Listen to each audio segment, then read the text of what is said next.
Halo, perancang chip Nvidia melaporkan laba kuartal keempat per saham $0,88 dengan pendapatan $6,05 miliar, melampaui ekspektasi laba $0,81 per saham dengan pendapatan $6,01 miliar. Perusahaan juga memperkirakan pendapatan kuartal pertama di atas perkiraan Wall Street karena CEO-nya mengatakan penggunaan chipnya untuk menggerakkan layanan kecerdasan buatan seperti chatbot telah melampaui atap dalam 60 hari terakhir. eBay melaporkan hasil kuartal keempat yang mengalahkan ekspektasi analis, serta prospek penjualan kuartal pertama yang mengalahkan perkiraan, dengan harapan bahwa pembeli yang sadar biaya akan tertarik pada kategori produk bekas dan refurbished dalam menghadapi resesi yang menjulang. Namun, perusahaan menolak memberikan panduan keuangan untuk setahun penuh, dengan alasan lingkungan ekonomi yang tidak pasti, dan memperingatkan investor bahwa penjualan akan terus menurun hingga paruh kedua tahun ini. Perusahaan e-commerce mengatakan memiliki 134 juta pembeli aktif, turun 9% dari tahun sebelumnya dan penurunan ke-7 berturut-turut.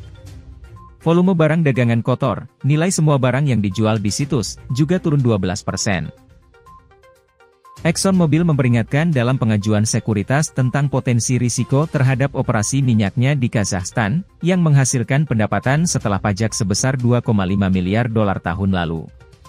Kazakhstan berbagi perbatasan dengan Rusia dan ekspor minyaknya berjalan terutama melalui jalur Caspian Pipeline Consortium, CPC, melalui Rusia dan mendarat di Terminal Ekspor Laut Hitam Rusia.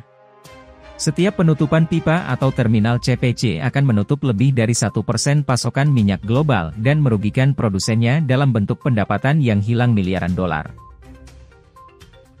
Pembuat obat Moderna akan melaporkan hasil keuangan kuartal keempatnya dalam beberapa jam mendatang hari ini, dengan analis memperkirakan laba per saham $4,7 dengan pendapatan $5,05 miliar.